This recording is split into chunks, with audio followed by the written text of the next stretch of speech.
یہ تو ہے کہ آپ میرے لیے کر رہے ہیں، اور اپنے لیے کسی کو پکاریں تو پھر بھی یہی بات ہے۔ اللہ اکبر۔ اب حضور نے جب کہا نا مالک یا ابا بکر، ابو بکر کیا ہوا، تو اب ہنگامی صورتحال تھی نا، تو فوراً کہتے لدغت، ڈسا گیا، مجھے سانپ نے ڈس لیا، فوراً یہ کہتے نا۔ لیکن حضرت ابو بکر تیری محبت پہ قربان، کائنات میں آپ نے ایسا عاشق نہیں دیکھا ہوگا، سانپ ڈنگ پہ ڈنگ لگا رہا ہے اور ٹانگ شل ہو گئی ہے، زہر سرایت کر گیا ہے، حضرت ابو بکر نے جواب دیا لدغت فداکا امی و ابی یا رسول اللہ، حضور میری ماں بھی آپ کے قدموں پہ قربان، میرا باپ بھی آپ کی راہوں پہ نچھاور، مجھے سانپ نے ڈس لیا ہے۔ تو اس مشکل وقت کے اندر بھی ادب کا کرینہ نہیں چھوڑا۔ جب معراج کا واقعہ ہوا تو یہ بہت عجیب و غریب واقعہ تھا، تو آقا کریم نے جب اعلان کیا کہ بتایا کہ اللہ نے یوں مجھے خلوتوں میں بلایا، تو قریش نے سمجھا کہ اس سے بڑھ کر اور موقع کیا ملے گا پراپیگنڈے کا، تو کہا ابو بکر کوئی نئی بات سنی ہے، کہا تم سنا دو۔ کہا اگر کوئی کہے کہ رات کی مختصر تنہائی میں مسجد حرام سے مسجد اقصیٰ تک پہنچا ہوں، پھر وہاں سے واپس بھی آ گیا ہوں، تو بات ماننے میں آتی ہے؟ آپ نے برجستہ کہا بالکل ماننے میں نہیں آتی۔ اتنے مختصر وقت میں مسجد اقصیٰ جائے اور پھر پلٹ کے بھی آ جائے، کم از کم 2 ماہ چاہیے، 1 مہینہ جاتے ہوئے لگتا ہے، 1 مہینہ آتے ہوئے لگتا ہے، کوئی چھو کے بھی آئے تو 2 ماہ چاہیے۔ تو سمجھا کہ لوہا خوب گرم ہو گیا، اب چوٹ ٹکانے پہ بیٹھے گئے۔ کہا ماننے میں نہیں نہ آتی؟ کہا بالکل نہیں ماننے میں آتی۔ تو کہا پھر تیرا یار ہی تو کہتا ہے۔ تو حضرت ابو بکر صدیق نے فرمایا وہ واقعی کہتے ہیں؟ کہا ہاں انہی کا کہنا ہے۔ تو حضرت ابو بکر بولے لئن قالہ فقد صدق فاصدق، اگر انہوں نے کہا ہے تو سچ کہا ہے، میں تصدیق کرتا ہوں۔ کہا ابھی تو تم کہہ رہے تھے کوئی کہے تو ماننے میں نہیں آتا، کہا کوئی کہے تو اب بھی نہیں مانوں گا، وہ اس سے بھی عجیب کہے تو مان لوں گا۔ اللہ اکبر۔ فَبِذَلِكَ سُمِّيَ صدیق، علماء نے لکھا یہ وہ وجہ تھی جس کی وجہ سے آپ کو صدیق پکارا جانے لگا، معراج کی تصدیق کی اور صدیق کہلائے۔ صدیق تصدیق سے بھی ہے، اور ساری زندگی آپ نے جھوٹ زبان پہ نہیں آنے دیا۔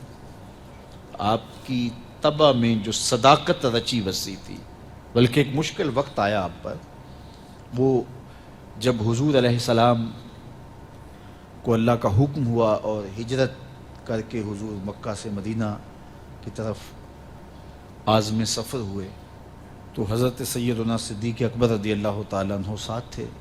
مکہ المکرمہ سے جو مدینہ المنورہ ہے وہ شمال کی جانب ہے، اور غار ثور مکہ المکرمہ سے جنوب کی سمت ہے۔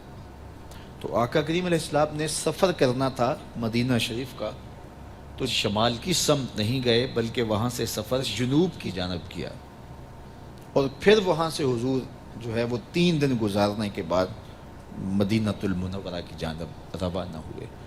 یہ سارے ادھر ڈھونڈتے تھکتے رہے اور حضور وہاں آرام کرتے رہے، اور 3 دن کے بعد جب ڈھونڈ کے ان کو کچھ نہ ملا تو آقا کریم وہاں سے نکلے اور سیدھا مدینہ المنورہ کی جانب عازم سفر ہوئے۔